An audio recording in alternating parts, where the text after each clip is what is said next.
And I looked him in the eye. Now, I always talk about character building moments. I looked him in the eye and I said, and you also don't have a job. And I pointed to the door, right? Now, I tell you what, I didn't even know who I'd fired, right?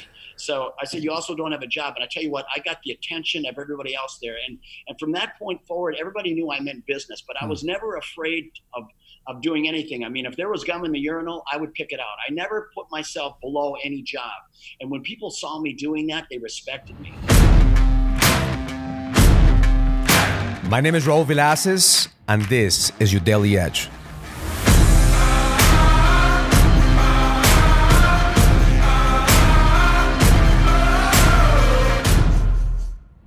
Welcome to the Daily Edge podcast. Today we have a very special guest. We have Peter Taunton here. He is the founder of SnapFitness. We have over 6,000 locations worldwide, all over the health and wellness business. It's a pleasure to be following Peter for the past year. I think we connected about a year ago, but I want him to share with you some of the insights that he's actually living right now on the way to expansion to a whole different level. So Peter, thank you, brother. Thank you for being here. Thank you for logging into this podcast, and we can't wait to hear some of the insights that you have for us. Yeah, no, thanks for having me. And, I've done a few of these, and I always enjoy surrounding myself with aggressive entrepreneurs or people that aspire to be entrepreneurs. And I've had some unique experiences in my 35 years in business, and I've bootstrapped companies. I've started companies where I've had the necessary capital. So I've got a broad breadth of skill sets and experiences, and I love the opportunity to share with others. Awesome, brother. So give us a little of your story. How did you get started? I heard a little bit about how your dad had a supermarket and he kind of taught you some work ethic. So give us a little background on where you came from. Yeah, what a blessing. My father at 8 years old, I'm the youngest of 7 kids. I have an identical twin brother. So between he and I, we're the youngest of 7 kids. And my dad was the kind of guy, he said, look, it's really simple. You're either going to play sports, you're going to go to school, or you're going to work for me, right? You're going to do one of those 3 things, because he felt that kept you out of trouble. And it was, at the time, I thought it was fairly aggressive, but as I sit back and reflect today, it was necessary to mold me into the person that I am today. So he had a grocery store in the small town I grew up in. And when I was 8 years old, he gave me the opportunity to sell popcorn in front of his grocery store, which was a great way to cut your teeth into the business space, because, you can do it one of 2 ways. And I even talk about this today. You can either make things happen or you can watch things happen. You're going to fall into one of 2 categories, right? And at 8 years old, you learn very quickly. Hey, look, if I just sit here on my chair behind my popcorn machine and force the person to come up to me and say, I would like a popcorn, that's one way to do it. The other way would be to get out from behind that chair and get out in front of the people and say, hey, would you like some popcorn today? I just made it. It's fresh, And by taking a little bit more aggressive approach in the eyes of an 8-year-old, it resulted in higher sales. And that same work ethic can transcend into a lot of different things you're doing today. That's awesome, brother. So were you the type of kid that always knew that you were an entrepreneur? Were you always hustling and trying to figure out how to make some money? Were you selling some candy in school? Were you, trading the baseball cards or selling cans out of, that you find in the streets? What type of kid were you when you were growing up? You know what? To be honest with you, I was kind of shy, if you believe it or not, right? So, which was another great blessing of my father to say, look, get out there and, to figure out who you want to be, right? So I was a little bit shy growing up, but when I turned 13, I was playing sports, but when I turned 13, I started playing a sport called racquetball, right? And it's a sport that the racket felt right in my hand, and over the next 5 or 6 years, I really honed my skill. And without getting into the details about all that, I know we have a limited time, but I became a professional racquetball player. Wow. And through that process, I gained confidence, because I was a world-class player, right? And I was a sponsored player with Echelon, traveling around the country. So I was very fortunate and very blessed. My twin brother, same way. That's awesome, bro. That's awesome. So for you guys who are listening, there's 2 things right now that I'm getting from this conversation just in this first 5 minutes, that if you want to build a business, you want to have success, you have to have work ethic. If you don't have work ethic, you have nothing. I mean, that's the first place where you need to start putting your energy, is building that work ethic, that discipline. The second thing is really honing on your skills and finding out who you are without letting other people tell you who you are. Like trying to find out your truth, trying to find out your skills, and I'm glad that you came from a background, Peter, where your dad had enough self-awareness to know that he could either fuck you up by putting his own model of the world in your head, but he let you be free. He's like, hey, go do you. Don't do what dad does. Go do you. And hopefully that's what I'm trying to do with my kids, is give them the space to do what they want to do, not necessarily what dad wants to do. So yeah, those are great. Those are great points, Raul. And I tell you, it's waking up every day and deciding how you want to show up in this world. I always say, for me personally, and that's all. What a lot of people appreciate about me, I'm going to give it to you straight and just through my eyes, how I live my little world and how it works for me. But for me, before I go to bed at night, I think of 3 things that I'm grateful for, right? And when I wake up in the morning, I do the same thing. So I would say start the day off on the right foot. So I start my day off by making my bed, okay? And while I'm making my bed, I think about 3 things I'm grateful for. And people laugh about it. They say, Peter, man, you're multitasking all the time. And I say, yeah, that's right. You know why?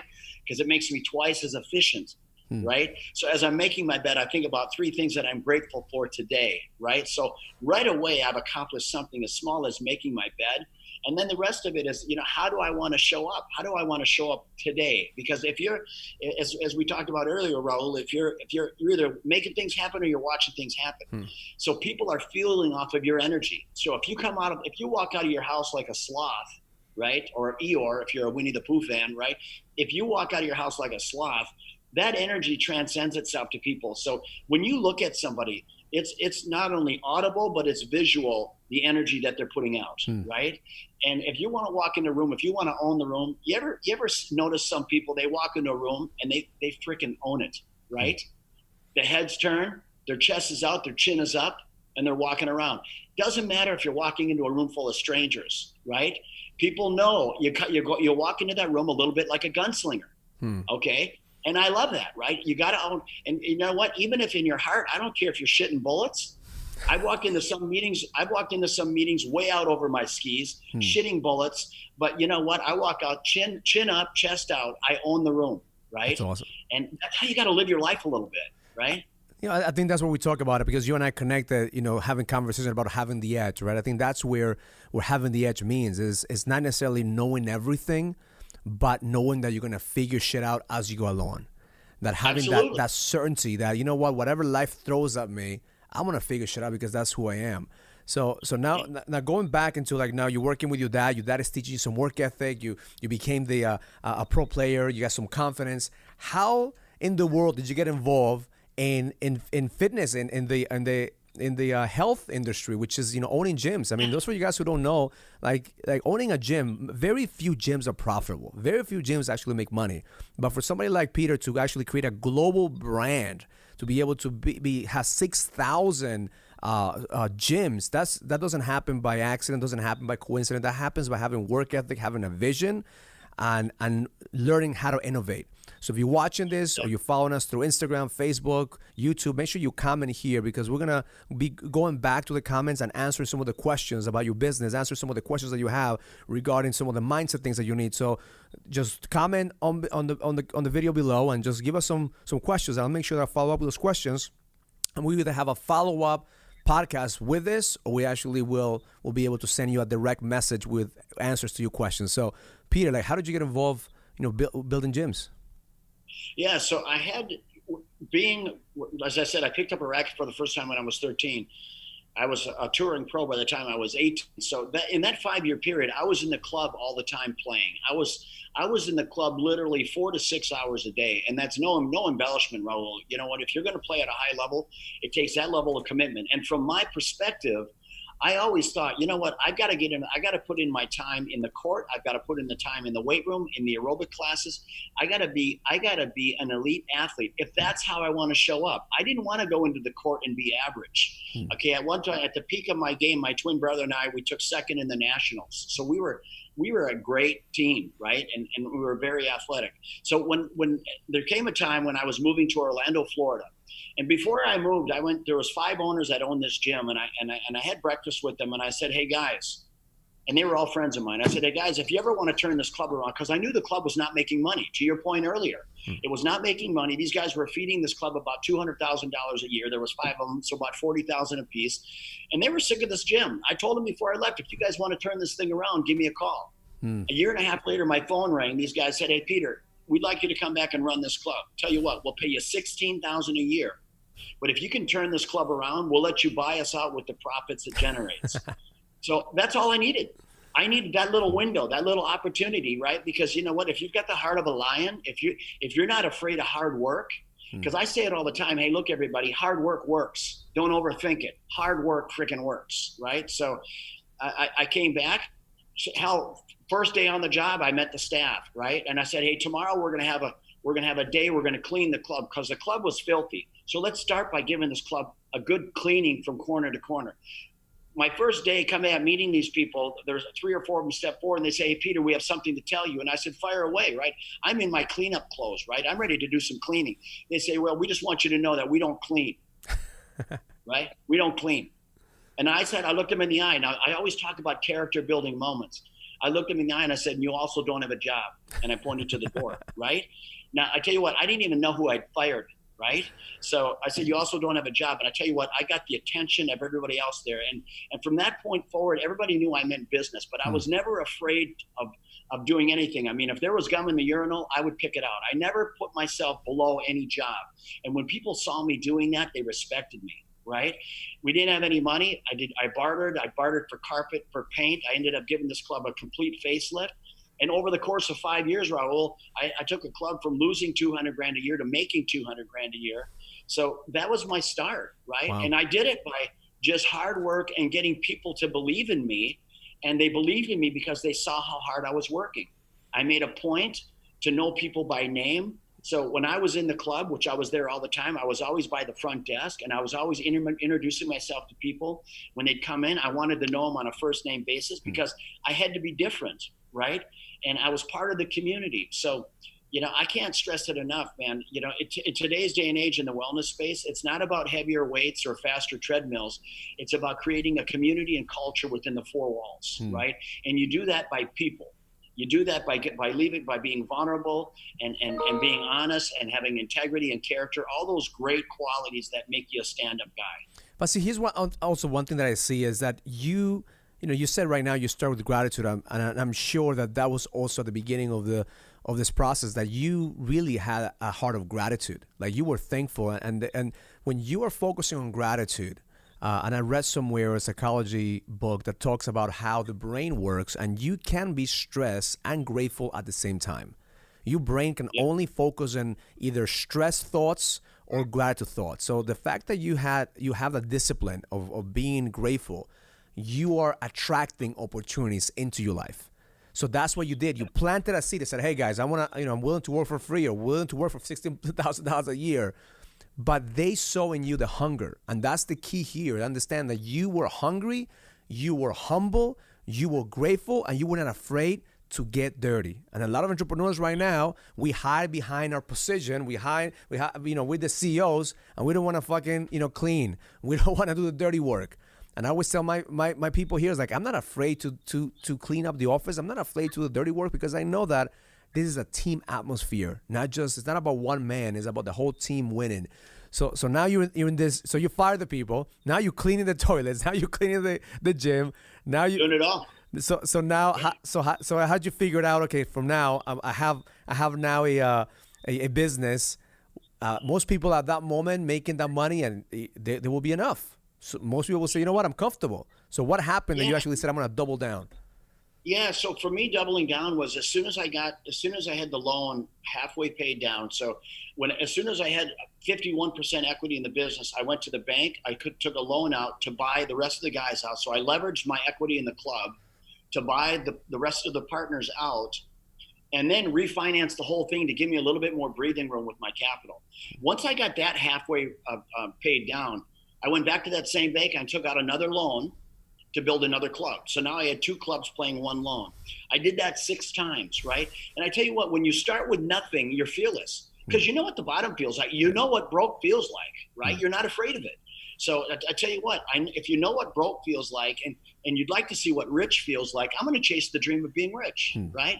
And for me, I talk about this all the time. Today I have a much better appreciation for people ask me, hey, Peter, do you have any regrets? And you know what? One of the regrets I have, Raul, I say, yeah, you know what, man? I wish I had danced. I wish I had danced a little bit more, right? Because I was so I was so caught up in chasing money and success because I had none of it, right? I didn't. So it took me until I got to this point where I was financially had made enough to where I was done. I financially was set for myself and for my family and for the next 5 generations to come, right? So it was no longer about money. And it's during that moment that I truly reflected and asked for forgiveness for being so selfish along the way and really probably not giving God enough thanks for all the blessings that he had provided me. But, thank God that he's our Heavenly Father is a man of grace and forgiveness. And, so today, as I sit here and have built this wellness empire, I'm completely committed to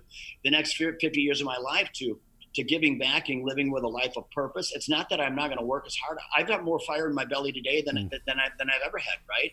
But I'm working for someone else now, right? Yeah. I still love the challenge. I still love building concepts and building businesses, which is I'm going to launch a company here in about 45 days, and I'm excited about it. I think that's with a lot of people they think that success is just having the money. Success is having, all the things that come with the cars, the houses. But the reality is that you and I talked about a year ago, and you were going through the transition of what the fuck do I do? Like, what do I do now? Like, I have all these things that I wanted. And I remember the conversation is like purpose. Stop chasing success. Greatness is behind purpose. So when a man stops chasing success, my biggest fear when I stopped chasing success was like, shit, I'm gonna die because all I know is the chase. All I know is the hustle. All I know is the grind. But the moment that we stop chasing success and we pursue greatness instead, we have more fire than ever because that's a whole different level. So what? So true. It's so true. And those are lessons, Raul, that you and I have to teach others as we're mentoring other young entrepreneurs. I tell them, hey, look, you know what? Life is about balance, right? And balance and appreciation and gratitude, right? It's all of those things, and you can have it all, and you have to make time for all of it. Yeah. Otherwise you wake up and you say, man, I'm completely stressed out, and life is short, right?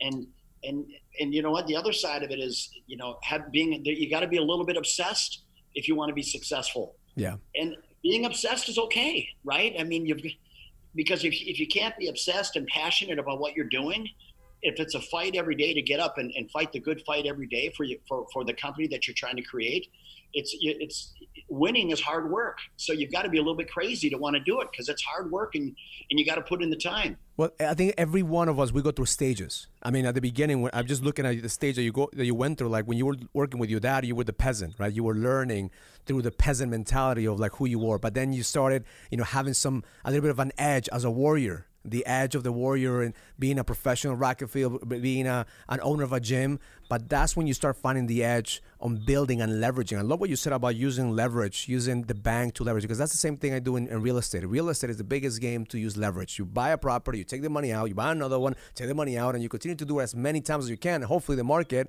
doesn't crash the last time and wipes you out, or you have cash flow that you're able to withstand the market. And it sounds to me that what you did is just that. You just leverage energy, because to me money is energy. To me God is energy. To me, like, everything is energy. So when you start leveraging and connecting on a deeper level with a purpose, now you're leveraging all the assets that you had, not just the money assets, but now you're actually leveraging your faith asset, which when I'm hearing you, like, you are from the cell level, in a cellular level, you are connected to a higher power that I believe that from now on you will do in the next 5 years more than you did in the last 25 and 30 years. Yeah, I'm having a lot of fun with what I'm doing right now, and when you talk about leverage, Raul, it's early on, and this is an important lesson for a lot of young entrepreneurs. If you create a business, if you have an idea, and businesses, they fall into one of two categories in most cases. You're either going to take an existing product and make it better, which is perfectly fine, or you're going to create a brand new product. Okay, and if you're creating a brand new product, there's a hell of a lot more risk associated with that, and it's going to require typically more capital. But both of them, nevertheless, if you do that and you start to recognize some level of success, A big mistake that a lot of entrepreneurs make is they start making some money. What do? They upgrade their car, they upgrade their house, they upgrade their lifestyle. They're doing all these things. And I tell them, you know what, pump the brakes a little bit on those things, because those things are depreciating assets. Okay. In most cases, get your money working for you. Okay, get your money working for you. And I tell you what, the first 10 years, even as I was experiencing some success, I drove that 4-door Dodge Colt of mine, all right, damn near till the wheels fell off, right? It was, because every time I had a dollar, I kept thinking, how can I put this dollar to work for me to make it $2? Because it's like as a little kid when I was fishing off my dock, I would have 5 or 6 lines off the dock, right? Because I wanted to increase my opportunity to catch fish, right? So planting capital out in the marketplace that's generating capital for me allows me to generate more capital, and it self-propels, right? Kind of like what you did, Raul, in real estate, right? And I think that's where a lot of people don't have that mentality of investing. The biggest asset that you have is yourself. Like I tell you right now, I've lost millions in real estate, but the amount of investment that I made on myself allowed me to get it back. So you're always going to win, you're always going to lose, but unless you invest in yourself, you're never going to get to the next level. So tell us about the time, tell us about the oh fuck moments. Tell us about the oh shit moments, like the times of like, oh shit, I don't know how I'm going to pay this, or I don't know how I'm going to survive this.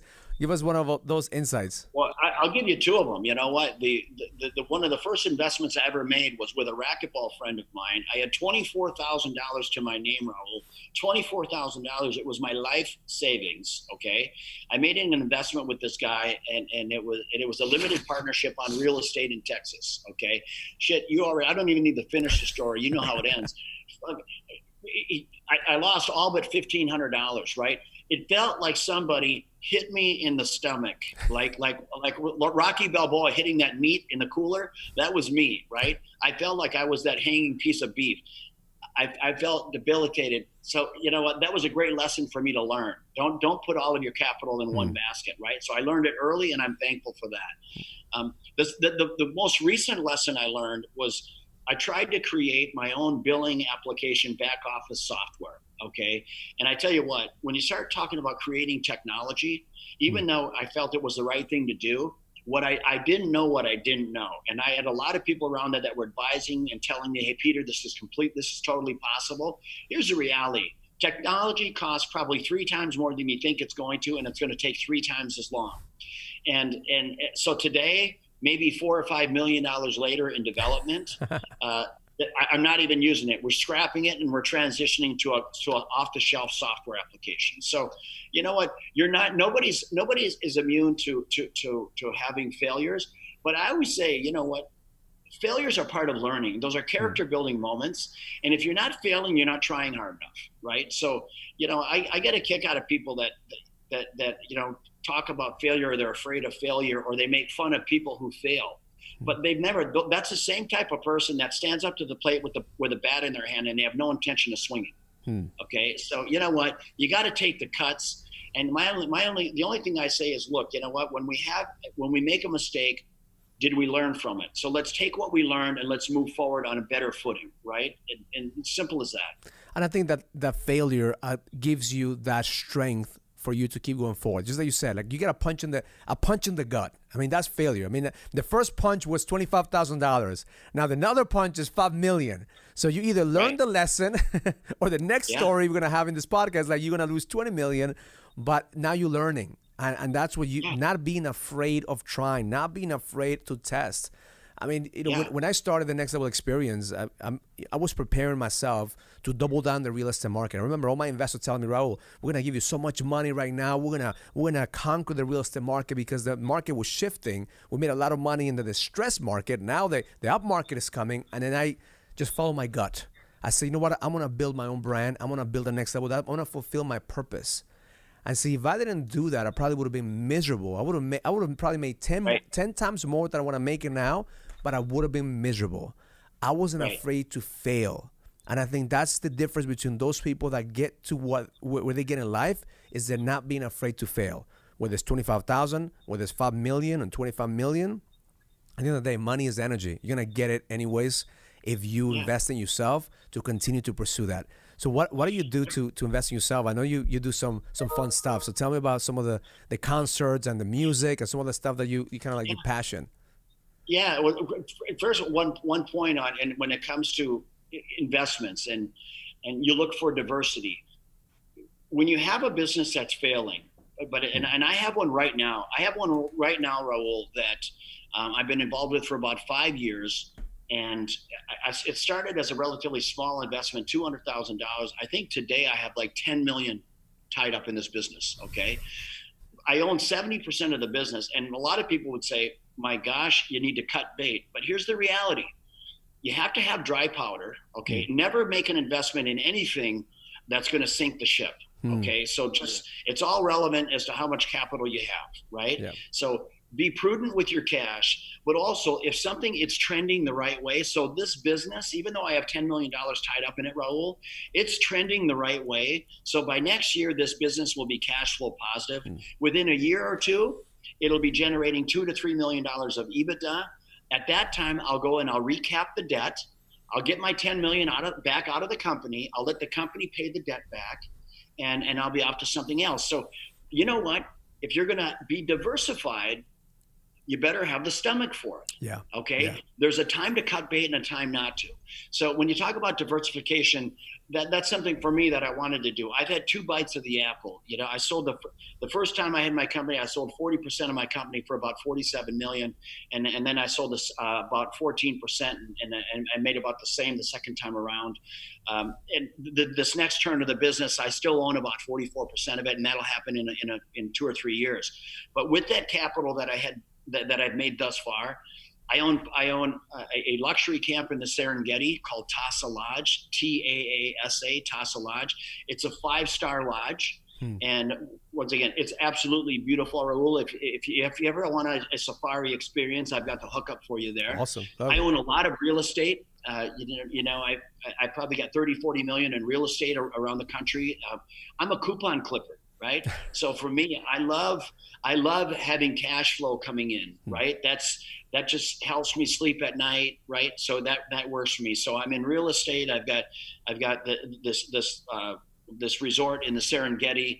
Obviously, I've got a music festival, Twin Cities Summer Jam, which is a 3-day music festival in Minneapolis. And that's something that I look at now. The things that I'm involved with now in my life that I really want to take a serious bite at, I want to make sure that it's something that brings me joy, that it doesn't feel like work. It's something I can be passionate about. And all those things I'm involved with, I'm putting smiles on people's faces. I'm experiencing with some really creative people. I've made some great friendships in the music industry, which I appreciate because they're so creative and so so much full of life and energy. I have a lot to learn from people, and I'm just blessed that I'm in a position to do some of the stuff. That's awesome, brother. And one of the things that I respect about you is that you're a man of faith, and you own that, and you putting that out there. That everything when I watch your videos and I follow you on Instagram, it's like, man, you're just putting in that light into the world. Right. I remember the conversation that you and I had about a year ago, and I said, man, you have a purpose here bigger than what you think you have. And I remember, because that's what I tell like every single guy that I come in touch with and consumes my content and wants to work with me and is part of what I do, is like, it's time for us to kind of raise our leverage and our vibration to king status, for us to stop playing small like a warrior. We all have warriors inside of us. There's no shortage of warriors. What we have a shortage of is men who want to be kings. Right. And you and I have talked about this. We've had many conversations about, being a king, and every king needs a queen, not a princess, a queen. Right. So, and I still look for that, Raul. So when you find her, send her my way. Okay. Well, absolutely, man. We're going to put a number here. Dial this 1-800 number. We're taking auditions. Anyway, so I look forward to that. I look forward to having someone to spend the rest of my life with and have it with purpose. But by all means, I have so much to be thankful for, and counting our blessings, right? And I tell people, hey, look, when they're going through a tough time, I said, have you prayed about it? How's your faith walk? I put it right out there, right? How's your faith walk? And some people look at me like, have you lost your mind? And I say, look, all else fails, find your quiet place. You don't have to stand on the corner on a soapbox and scream at the top of your lungs. I'm talking about get on your knees in your bedroom and just say, hey, God, I need you right now, right? I need you right now, right? Have those moments and then take a breath and just just take it in. And I mean, it's a place to go. It's a place to lean. And you'll be amazed. People that don't have that, they don't know what they're missing, right? It's just having somebody there that's never going to leave you and just keep standing you up every time and get you through adversity and tough times. And I believe that every one of us, there's a higher version of us. For some people is Christianity, for some people is Buddhism, for some people is energy. But if you don't believe in something, like, you will fall for anything. I look at it and I tell my guys, you don't have to believe in my God. Like, you don't have to believe in what I believe in, but at least believe in something that's greater than you. Because if you don't believe of something greater than you, then if you are if you're edge, then we have a problem. If you reach the next level, then we have a problem. Because we always have to go to the next level and the next level, the next level. And I look at guys like you, it's like, fuck, like, there is so much opportunity out there. Like, you right now could be sitting in an island. You could be doing what most entrepreneurs right now are dreaming of, which is selling their companies, not being active, collecting that money and cashing out, but yet you're still in the grind, hustling, going back, and with even more energy than ever before. I think that's where you tap into the abundance mentality. And I truly believe, brother, I'm going to put this out there, like, you are in a position right now to attract the queen as long as you know in your mind that you can't settle for a princess. Just like anybody out there, like, your life is just a result of your standard. Don't fucking settle. Don't settle for just a little business or whatever. Don't settle. Settle, like, you are worthy of abundance. You're worthy of love. You're worthy of all this because you're a reflection of the highest version of yourself. Now, I appreciate you saying that. And you know what, you and I, we talk about leveling up all the time, right? You got to level up. And, you never get a true entrepreneur. And I don't care, man, woman, it doesn't matter. But when you feel like you've hit your goal, you set goals and you've hit your goal. I tell you what, if you feel like you're closing in on your goal, for me, if I get within 40% of my goal, I've already set my next goal. Okay. The goal is you never get your goal. You're always chasing it. You're always leveling up. Now, the other side of that is humility. And I tell you what, something that I try to do every week where and I don't know if you caught it in one of my last podcasts, but humbleizing yourself to the point. I mean, what I do, I have a bicycle, and I bought a little trailer on Amazon, right, for about $80. And I ride my bike, right, down the streets of Miami where the homeless are, and I give away donuts and water, right? Now, these guys have no idea what I'm about or what I've done, but I talk to them. I pray over them. I give them donuts. I give them water. I pray over them. I become friends with them, right? And I try to do that every week. So I want everybody to understand that, look, I don't care what it is that you're doing, but you can't put yourself in an ivory tower. You got to get back to the people. And this is what the Bible's all about. It's about love. It's about grace, right? And to me, I don't need to go into to an office and hand out donuts to a bunch of people that have jobs and go home to a warm meal and a loving family. I want to go out. I want to get in the trenches with the homeless, right? And try to give them a little glimpse of hope and say, hey, look, I don't have all the answers, but I tell you what, find God, right? And I say a little prayer over him, and my prayers, I'm not the kind of guy where the prayers just roll off my tongue. I chop them up from left to right, right? That's awesome. But at the end of the day, I say, hey, God, please show as much grace to these people as you've done for me, right? And when I do that, I make friends, right? So now when I ride my bike, these guys call me by name. They call me Pistol, right? So, hey, Pistol. So, it's so I've made friends back here in the hood of Miami. That's awesome. Nice. And I tell people, like, you're probably the only, you're going to be the only person that has either is a reflection of God or is going to repel people from God. We have to be that image. And whatever your God is, you have to be that image, because you either are getting people closer or farther away from the ultimate image. And if we have to believe that, man, we are a reflection of a higher power, then we have to do to others what we want things done to us. And I, Right on. and when guys come to my program, I say, Raul, you're the only guy that could says fuck and God in the same sentence, and I believe. Because I'm kind of like somewhere in heaven they probably have like a special section for me. It's like the They got a dark place for angel. you and Gary V. You and Gary V have got a spot. We're gonna have the special section for us. And it's funny because I tell people this. Like, here's why I curse so much. When I came to this country, my dad gave me a box of tapes. He used to live in the Bronx. He was a mechanic in the Bronx, and he brought me a bunch of tapes. And he says, "Here, learn how to speak English." And I took those tapes and I listened to those tapes every night, Peter. Every night I was listening. I was getting programmed by these tapes every day, learning how to speak English. Guess what kind of music were in those tapes? Probably what, hardcore rap music or what? Ice-T. It was Ice-T, Ice Cube. Like my first sentence in English was like, "Bitch, better have my money." And I was in the principal's office like the first day. I was like, I thought it was an English. There was an English sentence. So that's why it's in my DNA. But I can't curse. I can't curse in Spanish because my mom beat the shit out of me. So I'm really conditioned. Yeah. So every time I do my Spanish podcast, I have a hard time cursing in Spanish. But I have no time. No, I really have no trigger to cursing in English. So I just want to give that disclosure out there. If you hear me cursing, it's in my DNA. But I do believe there's a special section for me in heaven somewhere around next to Gary V. We're going to have a special section.